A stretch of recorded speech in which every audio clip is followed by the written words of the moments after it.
Radio Prairie, le podcast qui vous parle d'herbe. Et bienvenue dans Radio Prairie, toujours la seule radio qui vous parle herbe, prairie et pâturage. Pour cette deuxième saison, nous appellerons chaque semaine des grands témoins du pâturage, ingénieurs, experts, éleveurs de Franche-Comté et d'ailleurs. Vous avez de l'herbe ? Vous avez des clôtures ? Dans les oreillettes ou dans la voiture, suivez notre podcast et pourvu que ça pâture. Cette semaine, Emeline Audrillon, conseillère géniateste en Haute-Saône, est au GAEC de la Montée à Betaucourt. Il nous parle de la manière dont ils font pâturer leurs 160 vaches laitières et comment le pâturage d'automne leur a fait économiser du fourrage.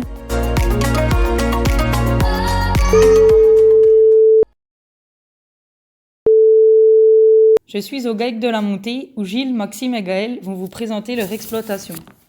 Nous sommes un GAEC 3 associés avec 1,5 salariés.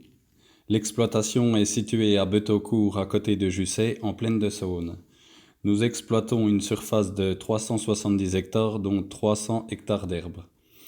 Nous avons un troupeau de Montbéliarde de 160 vaches conduites en IGP gruyère, pour une référence de 1 300 000 litres de lait livrés à la coopérative Pâturage Comtois. Pouvez-vous nous préciser depuis quand le troupeau a augmenté considérablement son effectif ? Lors de notre installation en 2016, mon beau-père Gilles avait déjà un troupeau de 70 VL.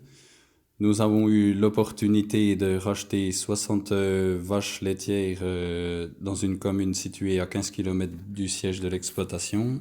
Et nous avons fini par du renouvellement interne avec nos génisses. Comment est étudié le pâturage pour permettre à 160 vaches d'y accéder ? On travaille en 2 lots de 80 VL pour l'importance des sols. Puis l'infrastructure qu'on a mis en place, c'est plus facile de tourner dans les parcelles pour faire jour-nuit. Et puis lors des épisodes pluvieux, tout ça, c'est plus facile. Est-ce qu'il y a des chemins du coup qui sont existants pour permettre aux vaches d'accéder aux différents îlots de pâturage ? Il y avait déjà des chemins en cailloux, c'était grossier, mais lors de notre installation en 2016, on a recréé 2 chemins principaux en caillebotis plastique remplis de terre. Ça va pas mal, mais il faudra qu'on en recrée encore une partie. D'accord, donc par rapport à ces chemins en caillebotis, est-ce que vous voulez nous repréciser comment ils ont été construits ? Faut décaisser le terrain, on a rempierré et puis on pose les caillebotis en plastique, c'est des puzzles. Et puis après on les rebouche de terre à fleur de terre, quoi. Vous avez réalisé les chemins là sur une largeur d'à peu près combien de mètres ? Les chemins, il y en a un qui fait 1,50 m puis l'autre doit faire 2 mètres. D'accord. De toute façon on remarque que les vaches, faut pas forcément des chemins trop larges parce que les vaches ça marche à la queue leu. Et puis donc du coup par rapport à ces chemins, il me semble qu'il y a des travaux donc qui sont envisagés, si j'ai bien retenu. Oui, normalement sur l'hiver printemps 2023, on doit créer un pâturage tournant avec géniateste pour le découpage des parcelles, la localisation des points d'eau et revoir comment tracer les futurs chemins pour qu'on puisse pâturer beaucoup plus loin et puis beaucoup plus tôt dans la saison. Un autre point par rapport à la mise en place donc, du pâturage, un point qui est très important, c'est l'eau. Comment sont desservis vos paddocks en eau aujourd'hui ? En 2020, nous avons emmené l'eau sur 4 îlots principaux afin de réduire l'astreinte. Un appoint d'eau est réalisé à la tonne à eau plus bac amovible. Quels sont les points positifs et négatifs de votre pâturage ? On a pratiquement 100 hectares accessibles autour des bâtiments pour les VL. Les chemins, on remarque on le ressent vite au niveau des pattes et puis les VL restent propres. On a environ 20 hectares drainés, donc des fois ça aide bien par le mauvais temps. Bon, on a plusieurs types de terre.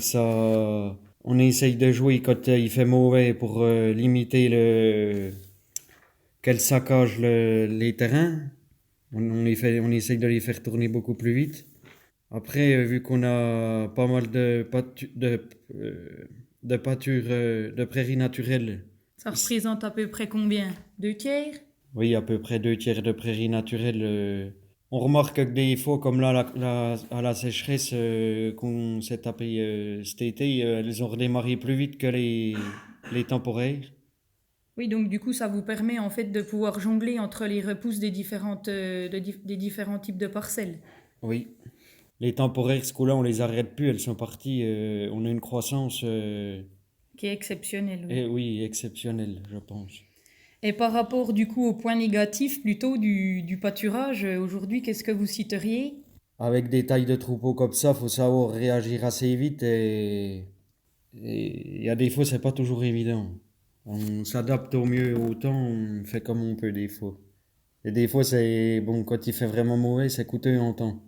Alors quand il fait mauvais, vous dites c'est coûteux en temps, vous entendez quoi? Ben, faut pas hésiter à les retirer, on remet un fil devant pour pas qu'elles saccagent de trop Ou même parfois les garder une demi-journée au bâtiment, vous le faites ou pas? Oui, ça a déjà arrivé, c'est vraiment exceptionnel quand il tombe, ça arrive quand Quand il y a vraiment beaucoup de pluviométrie d'un seul coup. Oui. Qu'avez-vous mis en place du coup pendant la période caniculaire de cet été? Or, cet été, les vaches sont restées au bâtiment la journée. Elles étaient nourries au maïs vert, 15 kg de matière brute par jour par VL, apportées dans la matinée pour qu'elles le consomment pendant la journée. Et nous les gardons au bâtiment pour pas avoir l'astreinte de l'eau. Et puis, comme ça, elles peuvent manger toute la journée et puis se reposer. Dès l'instant où l'herbe au parc est inexistante, elles ont 7 kg de foin et 3 kg de regain. Une ration équilibrée avec 1,5 kg de tourteau, 50-50 et 0,8 kg de orge maïs. Et complémentation avec une VL fermière au roto, 3 kg en moyenne. Grâce à cela, nous avons maintenu une production laitière à 23 kg de lait cet été. À quel moment donc vous avez pu constater une repousse de l'herbe sur l'exploitation? Ben, c'est surtout début septembre, on n'a pas eu de gros orages mi-août. Donc on a vraiment ressenti que l'herbe a repoussé, puis ça se sentait, elle mangeait moins à l'auge autour du 5-10 septembre, quoi. On a baissé l'apport de maïs en silage vert, quoi. Et on l'a senti aussi autant que parce qu'on a bien remonté au lait avec les repousses. Oui, vous avez repris 1 kilo depuis que l'herbe a repoussé considérablement. Elles sont aujourd'hui les vaches. Elles pâturent où? Les vaches sont actuellement dans les prairies temporaires. L'entrée est à 12 cm, 70 kg de matière sèche par hectare par jour la semaine passée. Donc des repousses d'automne aujourd'hui qui sont très importantes sur votre exploitation et qui ne sont pas négligeables pour vos stocks fourragers. On va le ressentir parce qu'on a quand même, ça nous a fait économiser quand même pas mal de foin. On espère pâturer encore le plus possible. Donc là aujourd'hui avec le foin que vous avez économisé sur ce mois-là, j'avais calculé grosso modo vous étiez à 6 kg de foin en moins par vache. Donc 6 kg de moins, ça fait 1 tonne de foin d'économiser par jour, ça fait 30 tonnes sur un mois. Et donc ça représenterait l'achat en fait de quasiment 4 000 € de fourrage, s'il aurait fallu l'acheter. Et au niveau des concentrés, vous avez économisé l'équivalent de 2 000 € sur ce mois, où il y a eu les repousses d'herbe, puisqu'on a économisé. Donc en fait, dans les 2 000 €, il y a 2 tiers de tourteau pour 1 tiers de céréales. Donc on se rend bien compte que c'est des repousses qui sont très importantes et qui vous permettent d'économiser et de réduire vos coûts de production. Ah ben oui, elles sont les bienvenues. Eh bien, en tout cas, je vous remercie vraiment pour ce retour et cet échange très intéressant. Je vous souhaite une belle journée à tous et à bientôt dans Radio Prairie.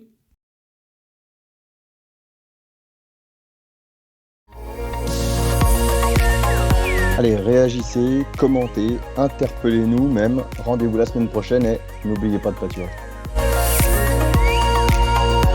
Radio Prairie, le podcast qui vous parle d'herbe.